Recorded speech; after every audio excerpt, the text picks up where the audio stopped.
Selamat malam Bapak Ibu Saudara-saudara warga GPIB Jemaat Sejahtera DKI Jakarta yang dikasihi Tuhan Yesus Kristus.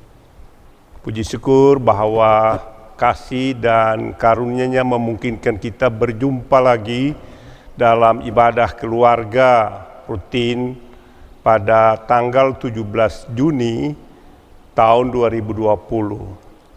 Kita akan membaca firman Tuhan yang tertulis dalam kitab suci Alkitab, menjadi landasan kehidupan kita sekalian selaku orang-orang beriman kepada Bapa, Putra, dan Roh Kudus.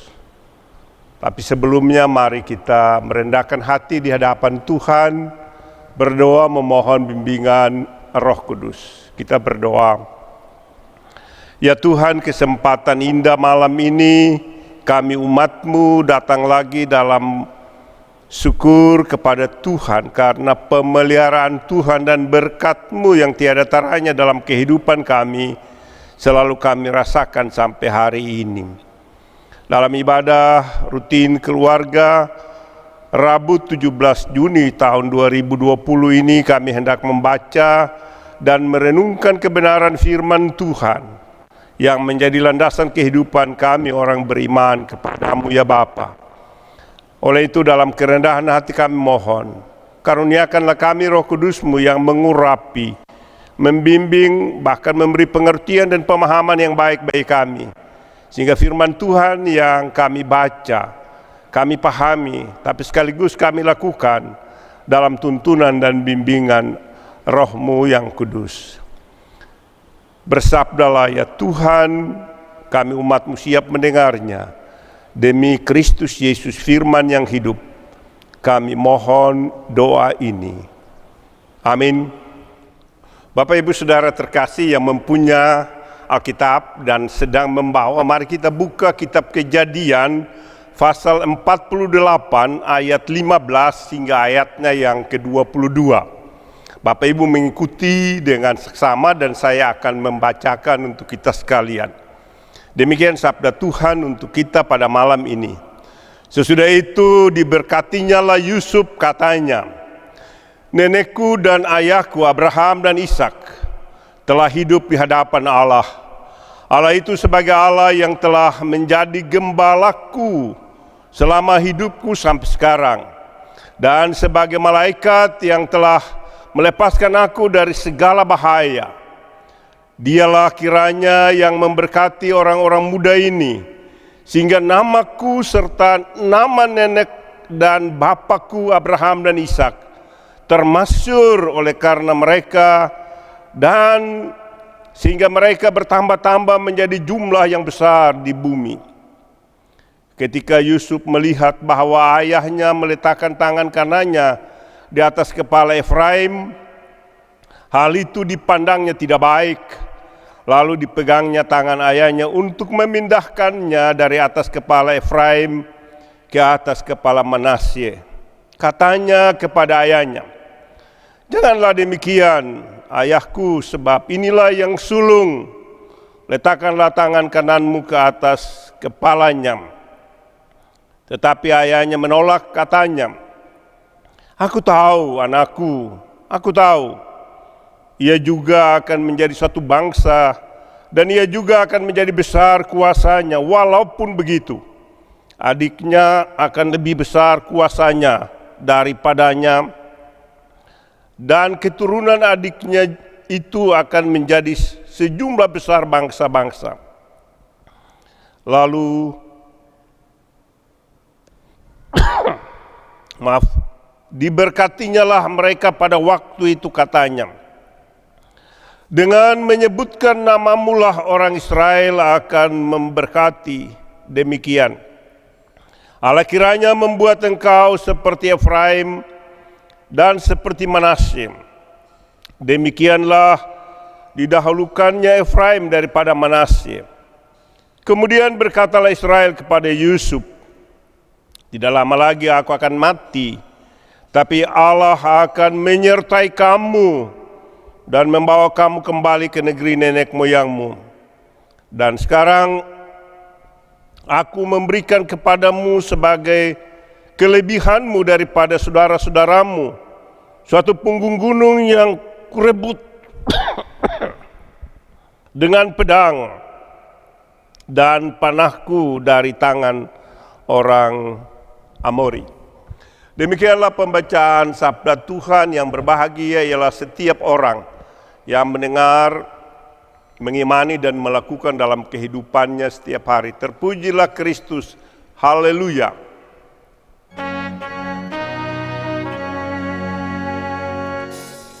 Haleluya. Haleluya. Haleluya.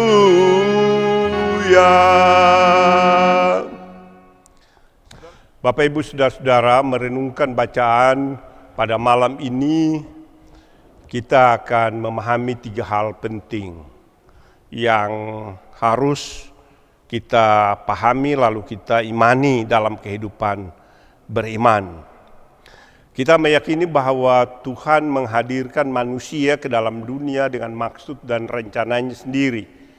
Bahwa Tuhan merindukan manusia menikmati damai sejahtera, yaitu kebaikan, ketenangan dalam rangka menata kehidupan yang berbahagia.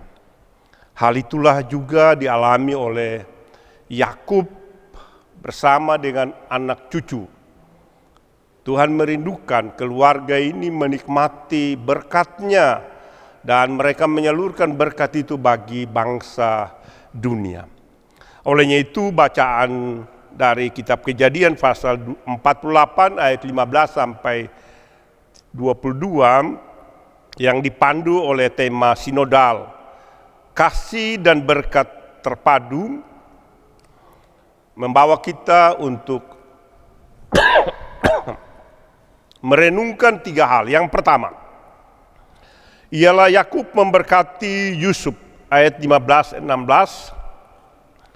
Yakub memberkati kedua anak Yusuf, yaitu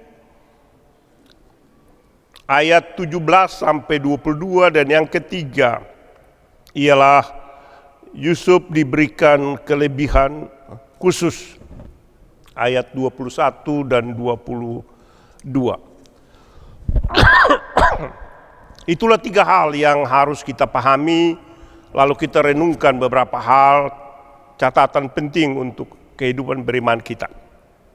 Saudara-saudara terkasih, sebelum Yakub, orang tua dari Yusuf, meninggal dunia, ia mengangkat kedua anak Yusuf menjadi anaknya sendiri, yaitu Manasye dan Efraim. Oleh karena itu, ketika kelak keturunan Yakub kembali ke tanah Kanaan, maka pembagian warisan juga menjadi bagian dari keluarga Yusuf. 2 bagian, yaitu Yusuf dan kedua anak-anaknya. Yang pertama yang harus kita pahami ialah Yakub memberkati Yusuf, ayat 15-16. Saya membaca ulang untuk kita. Sesudah itu diberkatinya lah Yusuf, katanya, nenekku dan ayahku Abraham dan Ishak telah hidup di hadapan Allah. Allah itu sebagai Allah yang telah menjadi gembalaku selama hidupku sampai sekarang, dan sebagai malaikat yang telah melepaskan aku dari segala bahaya. Dialah kiranya yang memberkati orang-orang muda ini, sehingga namaku serta nama nenek dan bapakku Abraham dan Ishak termasuk oleh karena mereka, dan sehingga mereka bertambah-tambah menjadi jumlah yang besar di bumi. Maaf Bapak Ibu. Saudara-saudara, Yakub memberkati Yusuf dengan menyebutkan nama Allah dengan 3 gelar yang sangat kental maknanya. Yang pertama, Allah leluhur kita, yaitu leluhur yang dimaksudkan di sini Abraham dan Ishak. Nampaknya pernyataan maksud Allah yang diungkapkan oleh Yakub pada saat memberkati Yusuf bermakna bahwa itu bersifat pribadi dan menyelamatkan. Itu yang pertama. Yang kedua, Allah yang menjadi gembalaku, kata aslinya dalam bahasa Ibrani roeh. Selama penggembaraan Yakub 130 tahun penggembaraannya, Tuhan menjadi gembalanya. Hal itu nampak dalam pasal 47 ayatnya yang ke-9. Saya baca untuk kita. Jawab Yakub kepada Firaun, tahun-tahun pengembaraanku sebagai orang asing berjumlah 130 tahun. Tahun-tahun hidupku itu sedikit saja dan buruk adanya, tidak mencapai umur nenek moyangku, yakni jumlah tahun mereka mengembarakan sebagai orang asing. Jadi jumlah tahun pengembaraan Yakub adalah 130 tahun, dan di sana Allah menjadi gembalanya, mendampinginya, mengayominya, bahkan memberkatinya. Saudara-saudara terkasih dalam Tuhan, kalau kita mengacu kepada Mazmur pasal 23, kita lihat di sana bagaimana Tuhan melalui Daud mengungkapkan bahwa Tuhan adalah gembalaku, ayat 1-6, dengan berkat yang berkelimpahan itu. Itu yang kedua, menyangkut gelar yang disampaikan oleh Yakub kepada Yusuf dalam berkatnya. Yang ketiga ialah malaikat yang melepaskan aku. Saudara-saudara, malaikat itu adalah pribadi Allah sendiri dalam Perjanjian Lama. Hadirnya Tuhan melalui malaikat. Malaikat ini adalah menghibur. Kalau kita membaca Kejadian pasal 16 ayat 7 dan pasal 21 ayat 17, ketika Hagar keluar dari rumah Abraham dengan anaknya Ismail dalam pergumulan, dalam kesedihan, malaikat inilah yang menghiburnya. Itulah pengalaman Yakub ketika mengembara. Dalam pergumulan hidup, malaikat datang mendampingi dan menghiburnya. Itu Tuhan sendiri. Itu yang pertama, Bapak Ibu. Yang kedua ialah Yakub memberkati anak-anak Yusuf, ayat 17 hingga ayatnya yang ke-20. Saya baca untuk kita. Ketika Yusuf melihat bahwa ayahnya meletakkan tangan kanannya di atas kepala Efraim, hal itu dipandangnya tidak baik. Lalu dipegangnya tangan ayahnya untuk memindahkannya dari atas kepala Efraim ke atas kepala Manasye. Katanya kepada ayahnya, "Janganlah demikian ayahku, sebab inilah yang sulung. Letakkanlah tangan kananmu ke atas kepalanya." Tapi ayahnya menolak, katanya, "Aku tahu, anakku. Aku tahu, ia juga akan menjadi suatu bangsa, dan ia juga akan menjadi besar kuasanya. Walaupun begitu adiknya akan lebih berkuasa, adiknya akan lebih besar kuasanya daripadanya, dan keturunan adiknya itu akan menjadi sejumlah besar bangsa-bangsa. Lalu diberkatinyalah mereka pada waktu itu," katanya. Dengan menyebutkan nama mulah orang Israel akan memberkati. Demikian Allah kiranya membuat engkau seperti Efraim dan seperti Manasye. Demikianlah didahulukan Efraim daripada Manasye. Bapak Ibu terkasih dalam Tuhan, Yusuf membawa kedua anaknya kepada Yakub ayahnya untuk menerima berkat dari orang tua. Yusuf mengatur cara duduk kedua anaknya sedemikian rupa, sehingga dengan tangan kanan Yakub diletakkan pada Manasye dan tangan kiri diletakkan pada kepala Efraim. Namun sekalipun Yakub sudah lanjut usia dan kedua matanya nyaris tidak bisa melihat lagi, dengan sengaja Yakub mengubah kedudukan tangannya. Tangan kanannya kepada Efraim, di atas kepala Efraim, dan tangan kirinya di atas kepala Manasye. Ketika Yusuf berusaha untuk memindahkan tangan ayahnya, Yakub mengatakan bahwa memang Efraimlah akan memperoleh berkat anak sulung. Bapak Ibu, masih ada pemahaman orang Israel waktu itu bahwa anak pertama itu menerima berkat sulung, tetapi Yakub pada saat ini mengubah pandangan itu sehingga anak yang kedua Efraimlah yang menerima berkat anak sulung. Saudara-saudara, ayat 19 mengungkapkan hal itu. Apa maknanya Bapak Ibu? Berkat resmi sang leluhur yang diucapkan bagi kedua putra Yusuf oleh Yakub bersifat mengikat dengan surat wasiat dan perjanjian.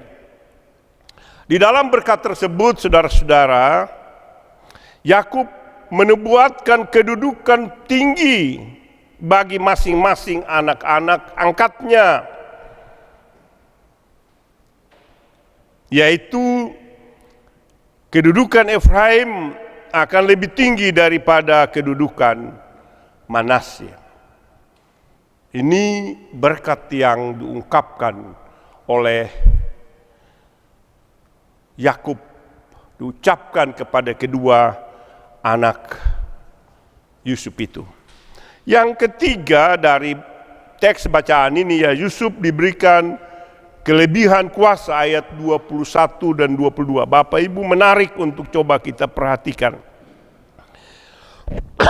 Kemudian berkatalah Israel kepada Yusuf, tidak lama lagi aku akan mati, tetapi Allah akan menyertai kamu dan membawa kamu kembali ke negeri nenek moyangmu. Dan sekarang aku memberikan kepadamu sebagai kelebihanmu daripada saudara-saudaramu suatu punggung gunung yang kurebut dengan pedang dan panahku dari tangan orang Amori. Bapak Ibu,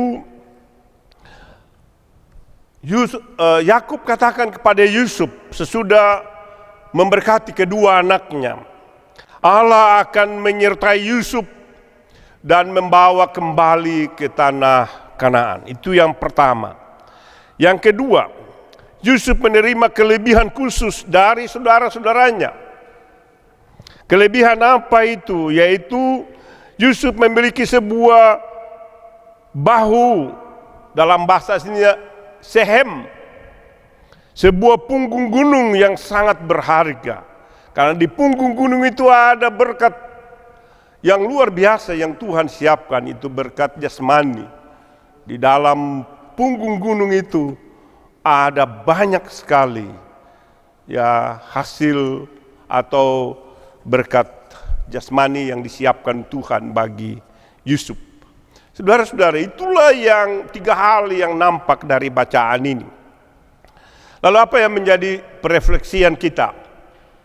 Dengan mengacu pada tema tadi sinodal, saya mau mengajak kita untuk memperhatikan beberapa catatan perenungan. Yang pertama, Allah Bapa telah menyatakan kasih-Nya yang agung, suci, dan mulia kepada dunia melalui karya Yesus Kristus, dan khususnya bagi orang beriman, itu gereja. Dengan mengacu kepada ungkapan Rasul Paulus kepada jemaat di Efesus pasal 2 ayat 11 sampai 22 yang menyatakan beberapa kebenaran. Yang pertama, waktu lampau. Paulus katakan bahwa gereja waktu lampau tidak masuk dalam keturunan Israel, yaitu keturunan Yakub, dan tidak berhak atas berkat Tuhan. karena tidak disunat secara lahiriah. Itu nampak dalam Efesus pasal 2 ayat 11-12, yaitu tidak menikmati berkat keturunan yang Allah ucapkan kepada melalui Yakub kepada Yusuf tadi, yaitu pribadi dan keselamatan. Tetapi itu waktu dulu. Itu berarti bahwa gereja, semua orang percaya, waktu dulu tidak berhak untuk memperoleh berkat keselamatan itu. Tetapi waktu sekarang, kata Paulus, di dalam Yesus Kristus kamu yang dulu jauh menjadi dekat, sudah menjadi dekat oleh darahnya. Kristus telah mempersatukan baik Israel, keturunan Yakub maupun gereja, orang-orang beriman, melalui karyanya yang suci, agung, dan mulia. Jalan sengsara yang berpuncak pada salib, mati, dan bangkit. Yang jauh sudah menjadi dekat. Dan melalui karya Yesus Kristus itulah baik orang Yahudi yang beriman kepada Kristus maupun gereja boleh memperoleh jalan masuk kepada Bapa untuk menikmati kebahagiaan yang Allah siapkan itu, berkat-berkat rohani, yaitu keselamatan dan kebahagiaan kekal itu. Yang kedua, inilah berkat terbesar yang Allah siapkan, yaitu berkat keselamatan, merupakan berkat yang tidak ada taranya, yang Allah siapkan bagi gereja, bagi semua orang beriman yang mempercayakan hidupnya kepada Tuhan. Dalam berkat keselamatan itulah manusia mengalami proses pembaruan yang terus-menerus sampai pada masuk kepada kehidupan abadi bersama dengan Kristus. Dalam iman itulah bersama dengan keturunan Yakub yang beriman kepada Allah.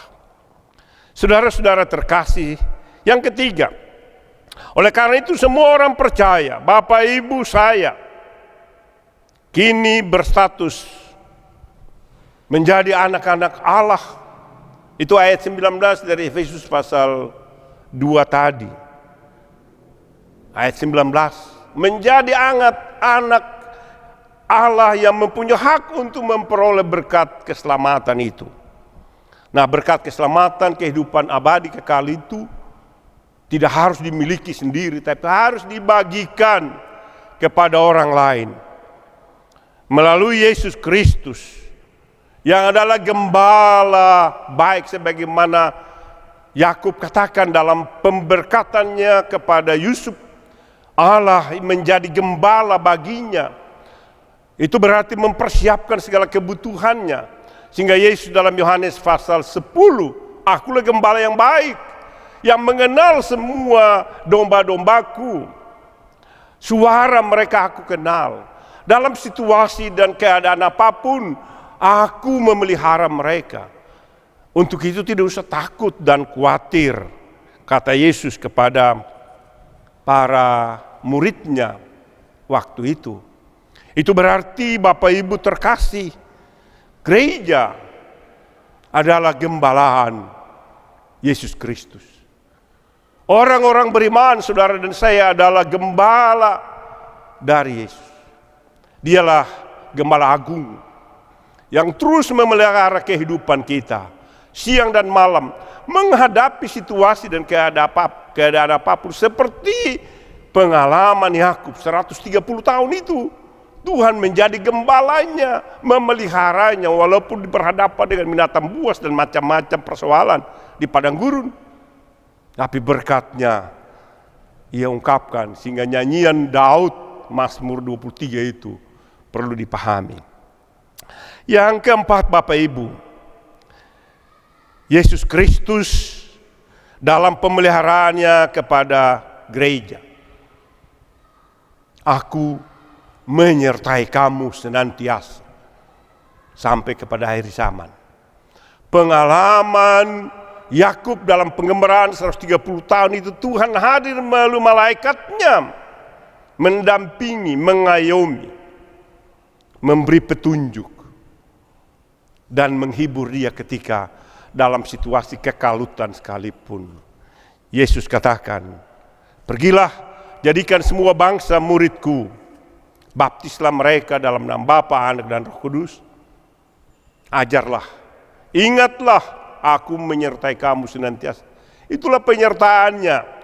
Sehingga ketika gereja diperhadapkan dengan pergumulan dunia yang luar biasa, tidak harus takut, tidak harus khawatir tentang apapun juga. Bapak Ibu terkasih, dengan meyakini kasih Allah dalam Kristus Yesus dan berkat keselamatan yang sudah disiapkan bagi kita, keselamatan berkat besar itu, marilah kita terus beritakan melalui kata dan perbuatan nyata di dalam keluarga. Pelihara persekutuan yang rukun damai antara suami, istri, anak-anak. Bagikan itu bagi tetangga dan masyarakat di lingkungan kita. Sehingga mereka yang belum mengalami akan kasih Allah dan berkat yang terbesar itu, mereka mengalami. Walaupun saat ini kita harus menghadapi pandemi virus corona 19 yang masih menjadi pergumulan bersama bangsa dunia ini. Marilah kita mematuhi protokol kesehatan dari pemerintah dengan terus menjaga jarak, terus memakai masker ketika keluar rumah, terus sering mencuci tangan dengan sabun, dengan air yang mengalir, dan itulah protokol. Bahkan yang sangat penting bagi kehidupan bergereja dalam menikmati berkat Tuhan yang menyeluruh itu ialah tetap berdoa kepada Dia yang mempunyai kehidupan supaya melindungi. Sebagai gembala, Dia menjaga seperti malaikat yang datang menjaga dan menghibur Yakub dan memelihara kehidupan kita. Karena perjalanan kehidupan di bumi ini kita tidak tahu. Hari ini sehat tapi besok kita tidak tahu. Dan satu hal yang dituntut dari Tuhan bagi kita, menerima berkat Tuhan, membaginya bagi orang lain. Tapi sekaligus kita memberi diri untuk dibimbing dan dituntun oleh Allah Bapa di dalam Yesus Kristus yang mengerjakan keselamatan sempurna yang dituntun oleh Roh Kudus. Segala kemuliaan hanya bagi Tuhan Yesus Kristus yang telah mengerjakan keselamatan sempurna melalui kasih dan berkat terpadu bagi kita dan dunia ini. Amin.